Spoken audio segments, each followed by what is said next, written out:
नमः शिवाय शिवजी सदा सहाय। ओम नमः शिवाय गुरुजी सदा सहाय। गुरुजी के चरणों में कोटि कोटि नमन। जय गुरुजी संगत जी। आज आप लोग सुनेंगे दिव्य आभा अध्याय 6, जिसका शीर्षक है गुरु अनुकंपा पूरे परिवार पर। यह जर्नी शेयर की है अरविंद सिंगला जी ने, जो कि गुड़गांव से हैं।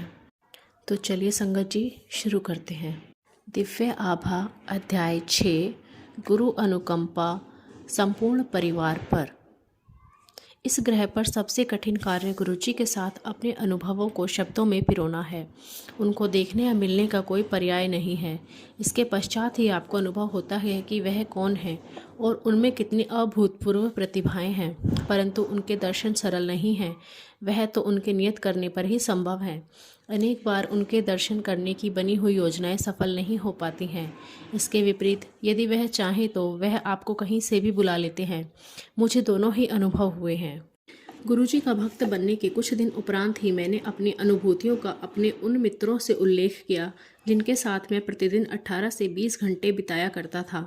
उन सबको यह सुनकर बहुत अचंभा हुआ और उन्होंने गुरुजी से मिलने की आकांक्षा व्यक्त करी।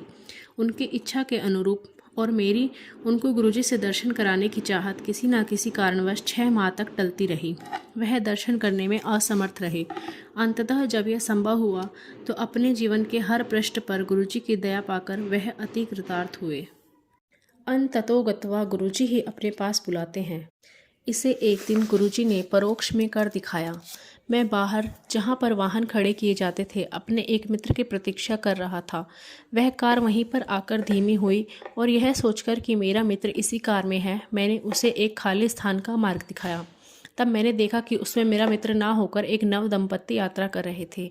उन्होंने शालीनता से प्रश्न किया कि क्या यही नशा रेस्तरां के लिए कारें खड़ी करने का स्थान है। मैंने क्षमा याचना करते हुए उन्हें बताया कि वह स्थान तो इसी मार्ग पर कुछ और दूरी पर है।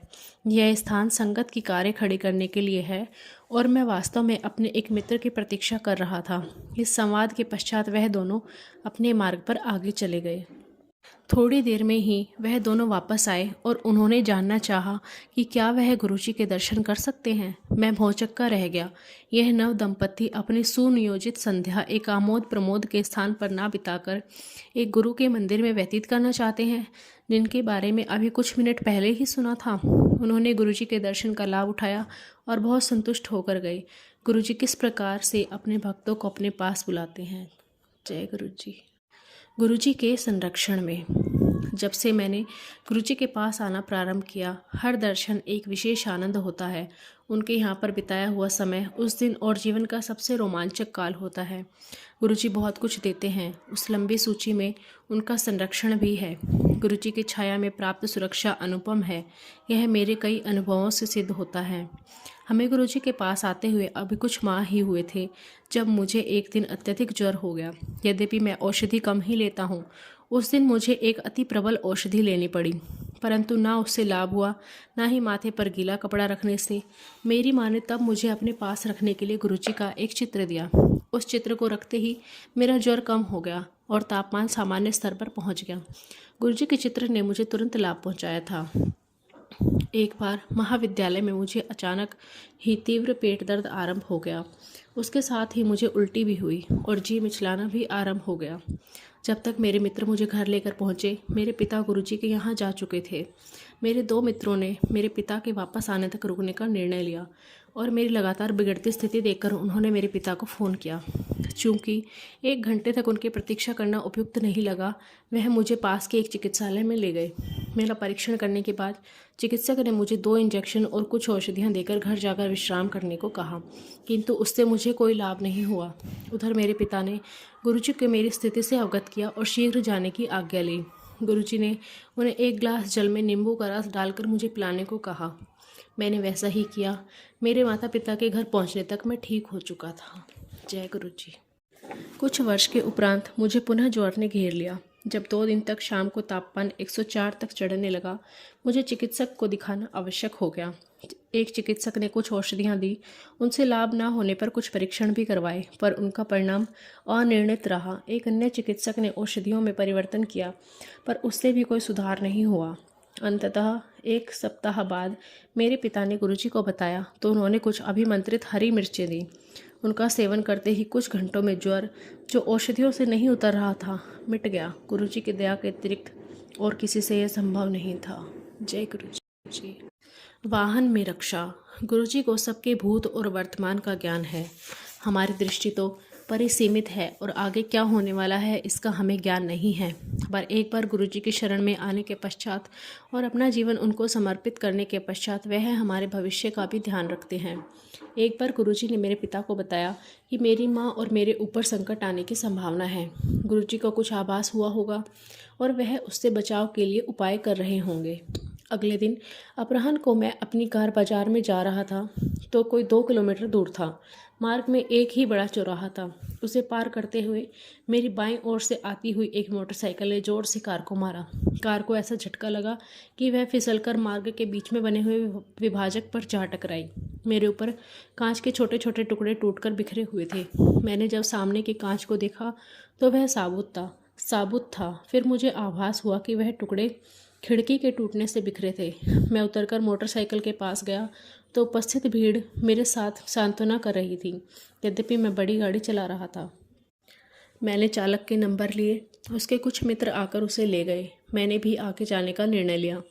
मुझे लग रहा था कि कार शुरू नहीं होगी, पर पहली ही बार चाबी घुमाने से वह चालू हो गई। मैंने बाजार जाकर अपना कार्य पूरा किया। जब घर पहुंचकर मैंने स्नान किया तो देखा कि मुझे एक खरोंच तक नहीं आई थी। गुरुजी की दया से कांच के टुकड़ों से मुझे कोई चोट नहीं आई थी। उस संध्या को जब हम एक संबंधी की कार में गुरुजी के पास पहुंचे तो गुरुजी ने मेरे पिता को कहा कि वह चिंता ना करें, केवल कार ही क्षतिग्रस्त हुई है और यह ध्यान देने योग्य बात है कि बेटे को कोई खरोंच तक नहीं लगी है। कार को देखकर कोई यह विश्वास नहीं कर सकता था कि उसके चालक को कोई चोट नहीं लगी होगी। कार को बहुत अधिक नुकसान हुआ था। उसका पूरा बायां हिस्सा बदलना पड़ा और उसको ठीक होने में 1 सप्ताह का समय लग गया। केवल गुरुजी ही मुझे यह 100% सुरक्षा दे सकते थे। जय गुरुजी। शीत ऋतु में एक संध्या को गुरुजी के यहाँ जाते हुए जब मैं कार चला रहा था, अचानक ब्रेकों ने काम करना बंद कर दिया। यदि यह नोएडा से दिल्ली जाते हुए व्यस्त यातायात में हुआ होता तो निश्चित ही घातक होता, पर यह घटना एक लाल बत्ती पर हुई जब कार बहुत धीमे थी। आधे मार्ग तक आ जाने के बाद हम ना तो वापस जाकर कोई और व्यवस्था करने की स्थिति में थे, ना ही आगे बढ़ सकते थे। उस समय शाम के 7:30 बजे रहे होंगे। अंधेरा हो गया था और ठंडा मौसम होने के कारण किसी मैकेनिक के मिलने की आशा भी बहुत कम थी। परंतु हमें एक मिस्त्री मिल गया जो घर जाने वाला था और उसने सहायता भी करी। कार की बैटरी से बत्ती लगाकर वह कोई आधा घंटे तक दोष ढूंढने में विफल प्रयास करता रहा। अंत में मेरी बहन आरती ने गुरुजी से विनती करी जिससे हमें उनके दर्शन में और देरी ना हो। ठीक उसी समय कार के दोष का पता लग गया। शीघ्र ही कार ठीक हो गई और हम गुरुजी के दर्शन की राह पर चल पड़े। जब हमने गुरुजी के दर्शन के लिए जाना आरंभ किया तब मैं कार चलाना सीख रहा था, पर कभी भी नोएडा की सीमा को पार नहीं किया था। अतः मेरे पिता दोनों दिशाओं में कार चलाते थे। यह नोएडा और दिल्ली के यातायात में एक दिशा में 20 किलोमीटर से अधिक का मार्ग था। उनको एक बार कार्यवश चंडीगढ़ जाना पड़ा और हमारे पास उनके वापस आने तक गुरुजी के पास जाने का कोई विकल्प नहीं था। मैं हिचक रहा था, पर माँ और बहन के प्रोत्साहन पर जब मैंने पिताजी से अगले दिन गुरुजी के पास कार में जाने की आज्ञा मांगी तो उन्होंने तुरंत हामी भर दी। अगले दिन जब मैं माँ और बहन के साथ कार निकाल रहा था तो हमें जहाँ बहन बैठी हुई थी अचानक गुरुजी की उपस्थिति का आभास हुआ। उस दिन जब तक मैं कार चलाता रहा गुरुजी की उपस्थिति बनी रही। लौटते हुए भी यही हुआ। जैसे ही कार को घर पर खड़ा किया उनकी सुगंध लुप्त हो गई। गुरुजी अपने भक्तों का इतना ध्यान रखते हैं। उनके पास जाते हुए उनकी उपस्थिति न केवल उनकी दया और स्नेह के सूचक थे, उन्होंने हमारी रक्षा भी करी और मेरा उत्साहवर्धन भी किया। जय गुरुजी। महाविद्यालय में प्रवेश। जब हमने गुरुजी के पास आना आरंभ किया तो मैं 10वीं कक्षा में था। मैंने 12वीं कक्षा विज्ञान विषयों के साथ करी थी। विचार यह था कि 1 वर्ष में यांत्रिकी विद्यालयों की प्रवेश परीक्षाओं के लिए अध्ययन करूंगा। साथ ही मैंने दिल्ली के विश्वविद्यालय स्नातक पाठ्यक्रम में भी प्रवेश पा लिया। उसी समय मैंने कुछ परीक्षाओं में अनुभव हेतु बिना पढ़े प्रयत्न भी किया। परिणाम इस स्तर के नहीं थे कि मुझे नोएडा या आसपास के विद्यालयों में प्रवेश मिल सके। मैं घर से दूर रहकर नहीं पढ़ना चाहता था। कुछ विद्यालयों में संपर्क स्थापित करने पर उन्होंने प्रवासी भारतीय छात्रों वाले स्थान लेने का सुझाव दिया। जिनके लिए अत्यधिक व्यय होता है। अतः मैंने 1 साल अध्ययन कर तैयारी करने का निश्चय लिया। कुछ माह व्यतीत हो गए। चूँकि कुछ स्थान अभी भी रिक्त थे, उत्तर प्रदेश के छात्रों के लिए विशेष प्रवेश परीक्षाएं हुई, परंतु इसमें भी वही प्रवासी भारतीय छात्रों वाली कथा दोहराई जा रही थी। एक दिन गुरुजी ने मेरे पिता को बुलाया और कहा कि तुम्हारे पुत्र को प्रवेश मिल गया है, प्रसन्न रहो। मेरे पिता को इस कथन का अर्थ समझ में न आने पर भी उन्होंने गुरुजी का धन्यवाद किया और घर आ गए। अगले दिन मेरे पिता ने मेरे विद्यालय से घर लौटने पर मुझसे पूछा कि क्या मैं ग्रेटर नोएडा के एक यांत्रिकी महाविद्यालय में पढ़ना चाहूँगा। उस दिन तिथि 14 नवंबर थी और प्रवेश 10 नवंबर को बंद हो चुके थे। भाव विभोर होकर मैंने तुरंत हामी भर दी। मैं अपने पिता के साथ उस महाविद्यालय के कार्यालय में गया और समस्त कागज पत्र दिए। मुझे अगले दिन से कक्षाओं में आने के लिए कहा गया। वापस घर आते हुए मेरे पिता ने पूरा वृतांत सुनाया। कैसे प्रातःकाल उनके एक मित्र ने उन्हें फ़ोन करके तुरंत महाविद्यालय के कार्यालय में बुलाया। जब मेरे पिता वहां गए तो उनसे एक प्रपत्र भरवाकर गुजरी हुई तिथि का चेक देने को कहा गया। कुल राशि मात्र 24,000 रुपये थी, जिसमें से 19,000 फीस के थे और शेष लौटाई जाने वाली सुरक्षा राशि के लिए थे। उस स्थान पर सबसे कम व्यय था और हमें घर से बुलाकर प्रवेश दिया गया था। तब मेरे पिता को गुरुजी के कथन का अर्थ समझ आया। ऐसे है गुरुजी की माया। जय गुरुजी। मित्रों पर गुरुजी की अनुकंपा। प्रत्येक व्यक्ति जो गुरुजी के पास आता है उसे गुरुजी की अनुकंपा किसी रूप में अवश्य प्राप्त होती है। आशीष, योगेश और मुकेश मेरे अच्छे मित्र हो गए थे। कुछ प्रारंभिक बाधाओं के पश्चात उनको गुरुजी ने दर्शन दिए, उनके कमल चरणों में स्थान मिला और कुछ अद्भुत अनुभूतियाँ हुई। हमारे महाविद्यालय में 6 सत्र होते थे। अनुत्तीर्ण होने पर 1 वर्ष के अंतराल पर पुनः उस सत्र की परीक्षा दे सकते थे, परंतु यदि उत्तीर्ण होने के लिए 10 अंकों तक की आवश्यकता होती थी, वह दे दिए जाते थे। योगेश के 11 नंबर कम थे, अतः नियमानुसार उसे 1 वर्ष की हानि होती। 1 माह उसे बहुत परेशान रहना पड़ा क्योंकि उसे अगली कक्षा में आने की अनुमति नहीं मिली। एक दिन उसने गुरुजी से सहायता के लिए प्रार्थना करी और ऐसा करते करते सो गया। जब वह सोकर उठा तो वह अपने स्वप्न को लेकर प्रसन्नचित्त पर असमंजस में था। उस समय उसने हमें कुछ नहीं बताया। अगले दिन समाचार पत्रों में विश्वविद्यालय परिषद की बैठक में हुए निर्णय का वर्णन छपा हुआ था, जिसमें उन्होंने सब छात्रों को 4 वर्ष में एक बार 15 नंबर देने का निश्चय लिया था। इस प्रकार योगेश का वह 1 वर्ष बच गया और तब उसने उस स्वप्न की चर्चा करी। स्वप्न में उसकी माँ उसे गुरुजी के पास ले गई और योगेश की अशांति से अवगत कराया। गुरुजी ने उनको चिंता मुक्त रहने को कहा। यह स्वप्न परिषद की बैठक से कुछ देर पहले ही आया था। उसके पश्चात बैठक में निर्णय निश्चित ही गुरुजी के हस्तक्षेप से लिया गया होगा। प्रति सत्र में परीक्षाओं से पूर्व हम गुरुजी के दर्शन की अभिलाषा रखते थे। मैं अपने परिवार के कारण उनके दर्शन सरलता से कर लेता था, परंतु मेरे मित्रों को उनके दर्शन के लिए विशेष प्रयास करना पड़ता था। आशीष पर गुरुजी के दर्शन से विशेष प्रभाव होता था। दर्शन के उपरांत वह अपने सब विषयों में उत्तीर्ण हो जाता था। यदि दर्शन नहीं हो पाते थे तो वह 1 या उससे अधिक विषयों में रह जाता था और उसे पुनः परीक्षा देनी पड़ती थी। गुरुजी की कृपा से विद्यालय से निकलते ही मुकेश हनीवेल नामक एक अति प्रसिद्ध कंपनी में कार्यरत हो गया। वहाँ पर उसका प्रशिक्षण काल 1 वर्ष का था। उस अंतराल के बाद वह अति उत्सुकता से अपने स्थायीकरण की प्रतीक्षा कर रहा था, परंतु जब 2 माह उपरांत भी यह नहीं हुआ तो वह गुरुजी के पास 14 अप्रैल 2005 को आया। उसने गुरुजी के दर्शन कर प्रसाद लिया और चला गया। अगले कार्य दिवस 16 अप्रैल को उसे अपने स्थायी होने की सूचना प्राप्त हो गई। वास्तव में गुरुजी अपने आशीर्वाद से सब संभव कर देते हैं। जय गुरुजी। मेरे अंकों का पुनरावलोकन। मुझे तीसरे अर्धवार्षिक सत्र में एक विषय में 30 अंकों के स्थान पर केवल 19 अंक मिले थे। यह चौंकाने वाली घटना थी क्योंकि परीक्षा के उपरांत जब मैंने अंक जोड़े थे तो मुझे सरलता से उत्तीर्ण हो जाना चाहिए था।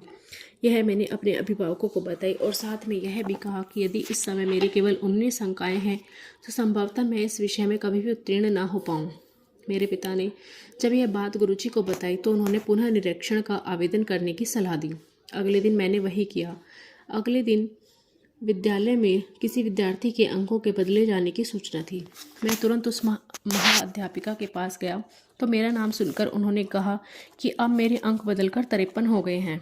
अति प्रसन्न होकर मैंने पुनः निरीक्षण का आवेदन वापस ले लिया और गुरुजी का हार्दिक धन्यवाद किया। बाद में हमें पता लगा कि संपूर्ण राज्य में जहां 120 के आसपास महाविद्यालय हों और प्रत्येक में कई सौ विद्यार्थी हैं, केवल 5 विद्यार्थियों के अंक परिवर्तित हुए थे और सबके ऊपर की और संशोधित नहीं हुए थे। गुरु कृपा से मैं अत्यंत भाग्यशाली था। जय गुरु जी। मेरे इन थोड़े से अनुभवों से गुरु जी की असीम क्षमता और निस्वार्थ भाव से अपने अनुयायियों को सदा आश्रय देने की परंपरा दृष्टिगोचर होती है। जब भी कोई भक्त अपनी व्यथा में गुरु जी से प्रार्थना करता है, गुरु जी सदा उसकी सहायता करते हैं। मूल सार यही है कि यह जीवन गुरु जी को समर्पित कर दें। वह तो प्रेम और स्नेह के अंतहीन स्रोत हैं। प्रार्थना करता हूँ कि उनकी हितकारी दृष्टि से हम सब पर सदा बनी रहे और वह हमें सदा अपने चरणों में स्थान देते रहें। जय गुरु जी। ओम नमः शिवाय। शिव जी सदा सहाय। ओम नमः शिवाय। गुरु जी सदा सहाय। जय गुरु जी। ऐसे ही अपनी कृपा सब संगत पर बनाए रखना गुरु जी। तो संगत जी, कैसा लगा आज का अध्याय कमेंट करके ज़रूर बताइएगा।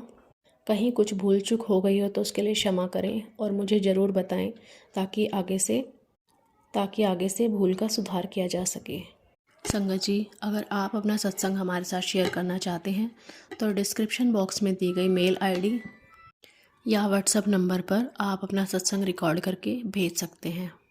तो गुरु जी की कृपा सब पर बनी रहे। इन्हीं शब्दों के साथ आज के सत्संग को विराम देते हैं। जय गुरु जी। शुक्राना गुरु जी।